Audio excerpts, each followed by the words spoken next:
Hello friends, it's so good to get to read to you again today. Today I have a very special book because it kind of describes the way I'm feeling right now because I'm really sad I don't get to see my friends for the rest of the year. I am in a terrible, horrible, no good, very bad mood because of that. I'm very sad, kind of frustrated. I really miss my friends. So I figured this was a good book to help us out because this is kind of how I'm feeling today. Alexander and the terrible, horrible, no good, very bad day.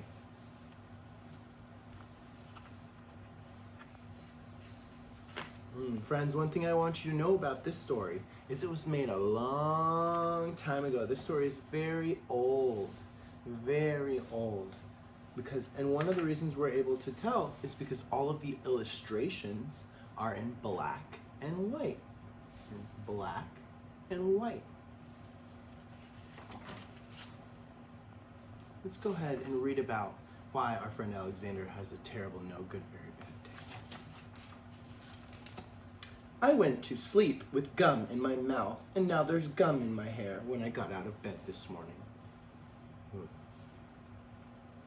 I tripped on the skateboard, and by mistake, I dropped my sweater in the sink while the water was running, and I could tell it was going to be a terrible, horrible, no good, very bad day. Oh, that doesn't sound like the great start to a day, does it, friends? Gum in his hair, poor guy. At breakfast, Anthony found a Corvette Stingray car kit in the breakfast cereal box. Back in the day, friends, they used to have toys in the cereals that you could win, little prizes that came in there for us to play with. It's another reason we know this is very old, because we don't have a lot of toys in our cereal boxes anymore. And Nick found a junior undercover agent code ring in his breakfast cereal box. But in my breakfast cereal box, all I found was breakfast cereal. I think I'll move to Australia. Look at his face, friends. Look at Alexander's face. Do you think he's happy? Me either. In the carpool, Mrs. Gibson let Becky have a seat by the window. Audrey and Elliot got seats by the window too.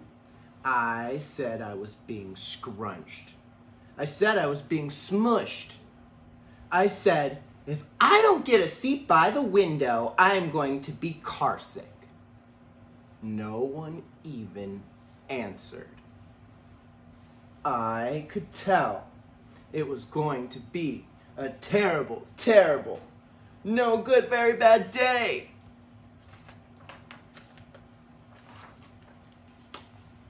At school, Mrs. Dickens liked Paul's picture of the sailboat better than my picture of the invisible castle. An invisible castle. Do you think he drew anything there, friends? It's funny imagination, but we know that you can't draw anything invisible. At singing time, she said I sang too loud. At counting time, she said I left out 16. Who needs 16? I could tell it was going to be a terrible, horrible, no good, very bad day. Sounds like he's having a struggle day, friends. I could tell because Paul said I wasn't his best friend anymore. He said that Philip Parker was his best friend and that Albert Moya was his next best friend and that I was only his third best friend. I hope you sit on a tack, I said to Paul. I hope the next time you get double-decker strawberry ice cream cone, the ice cream falls apart off the cone and lands in Australia. Do you think that's something very nice to say to your friends? Do you think that's going to make him want to be his friend more or less? There were 2 cupcakes in Philip Parker's lunch bag, and Albert got a Hershey bar with almonds, and Paul's mother gave him a piece of jelly roll that had little coconut sprinkles on the top. Guess whose mother forgot to put in dessert? It was a terrible, horrible, no good, very bad day.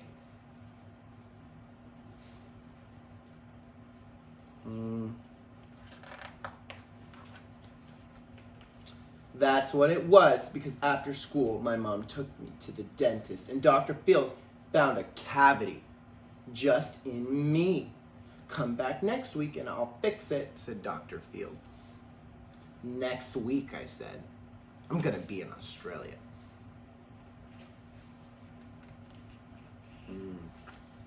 Now look at his face, friends.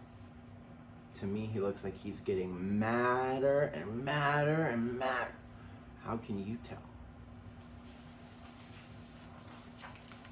On the way downstairs, the elevator door closed on my foot, and while we were waiting for my mom to go get in the car, Anthony made me fall where it was muddy, and then I started crying because of the mud. Nick said I was a crybaby, and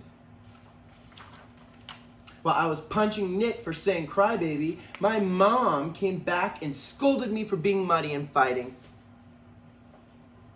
I was having a terrible, horrible, no good, very bad day. I told everybody. No one even answered. And with that, friends, we're entering the middle of the story.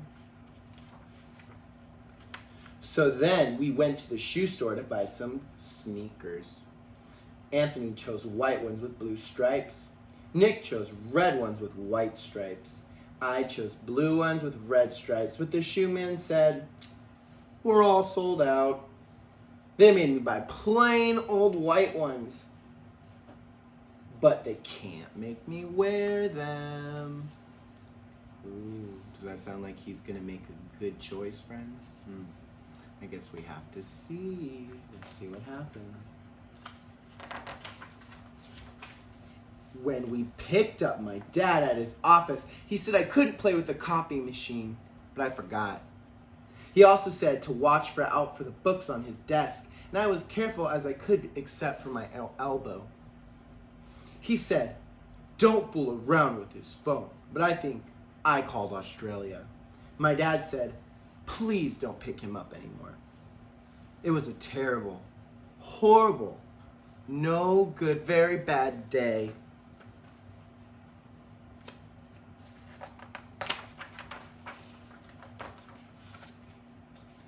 There were lima beans for dinner, and I hate limas.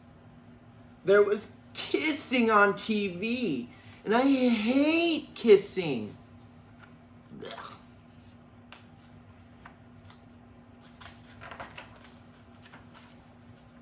My bath was too hot, I got soap in my eyes, my marble went down the drain, and I had to wear railroad train pajamas. I hate my railroad train pajamas.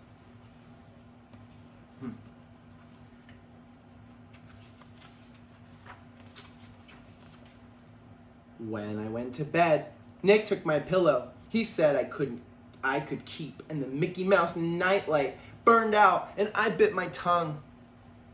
The cat wants to sleep with Anthony, not with me. It has been a terrible, horrible, no good, very bad day.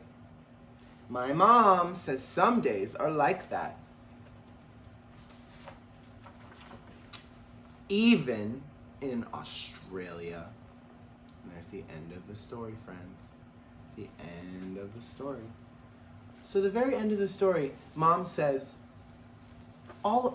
sometimes there's always bad days like that, no matter where you go. So, with that being said, Alexander didn't have a very good day. He had a terrible, horrible, no good, very bad day. I have the same feeling because I can't get to see my friends again. But it's okay, because all of us have terrible, horrible, no good, very bad days. But that also means we have fantastic, exciting, fun, optimistic days. So remember that. And always be optimistic when you can. Thank you, friends.